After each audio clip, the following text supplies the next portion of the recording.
13 अगस्त को प्रधानमंत्री नरेंद्र मोदी ने आयकर विभाग की faceless assessment and tax payer charter को लॉन्च किया था, जिसे लेकर राजस्थान की प्रधान मुख्य आयकर आयुक्त नीना निगम ने कहा है कि इससे ईमानदार करदाताओं को सम्मान मिलेगा। आयकर अफसरों का करदाताओं से अब सीधे संवाद नहीं होगा। विभाग को प्राप्त आयकर रिटर्न में से बिना पहचान के ऑनलाइन असेसमेंट होगा। वहीं राज्य में नए सिस्टम को लागू करने की दिशा में 4 नई यूनिट का गठन किया जा रहा है। इस मौके पर नीना निगम से खास बातचीत की सहयोगी काशीराम चौधरी ने।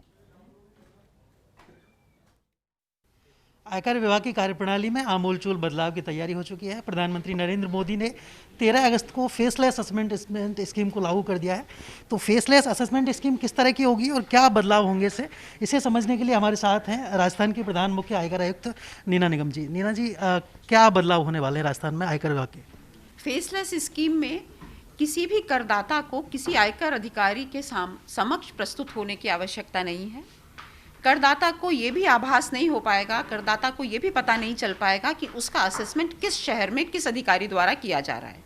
ये एक व्यक्तिगत अधिकारी से हट करके एक ये टीम के द्वारा असेसमेंट किया जाएगा, जिसमें ये हो सकता है कि राजस्थान का कोई केस तेलंगाना में हो या तेलंगाना का केस बॉम्बे में हो। ये सब हमारे कंप्यूटराइज्ड सिस्टम से ही रैंडमली केसेस डिस्ट्रीब्यूट होंगे और वो असेसमेंट्स उस तरीके से किए जाएंगे। आम करदाताओं को राहत देने के लिए राजस्थान में और आपका जो ढांचा है, मतलब डिपार्टमेंट का, उसमें भी कोई बदलाव करेंगे? जो आपकी नई यूनिट बनाए जाने वो उसमें भी बदलाव होंगे? इसमें करदाता को तो यही राहत है कि उसको आयकर अधिकारियों के समक्ष प्रस्तुत नहीं होना है। वो घर बैठ करके ही अपनी कंप्लायंस कर सकता है और जो भी केसेस सेलेक्ट होंगे, जैसा कि अभी तक भी होते रहे हैं, जो हमारा सेंट्रली कंप्यूटराइज्ड सिस्टम है उससे रैंडम बेसिस पर जो भी उनके पैरामीटर्स होते हैं उसके बेसिस पर केस सेलेक्ट होंगे और आगे भी ऐसा ही होगा। बड़ी मात्रा में इस फाइनेंशियल ईयर में रिफंड भी कर रहे हैं आयकरदाताओं को, तो क्या इससे आपका टारगेट इफेक्ट नहीं होगा?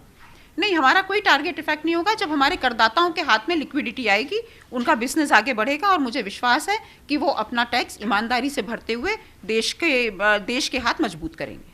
तो जो आपने फाइनेंशियल ईयर के लिए राजस्व का जो टारगेट रखा था उसको किस तरह से पूर्ति कर रहे हैं और डीजीआईटी की जो टीम है वो कैसे आपको सपोर्ट करेगी? डीजीआईटी की जो टीम है वो किस तरह से हमें सपोर्ट करेगी, ये अगर आप उनसे पूछें तो बेहतर होगा, क्योंकि उनके लिए जो मैंडेट है वो वही बता पाएंगे। जहाँ तक हमारा प्रश्न है, हम करदाता को एक ईमानदार करदाता मान करके चलते हैं और हमें पूरी उम्मीद है कि वो अपनी ईमानदारी से टैक्स भरेंगे और देश के हाथ मजबूत करेंगे। तो ईमानदारी से टैक्स भरें और देश के हाथ मजबूत करें, यही संदेश है प्रधान मुख्य आयकर आयुक्त का। और हालांकि इससे जो ईमानदार करदाता नहीं है उनके लिए ज़रूर परेशानी खड़ी हो सकती है और विभाग के ये जो बदलाव है वो राजस्थान में भी पूर्ण रूप से लागू होने जा रहे हैं। कैमरा पर्सन पवन मूर्तिकार के साथ Kashiram Chaudhary, first India news.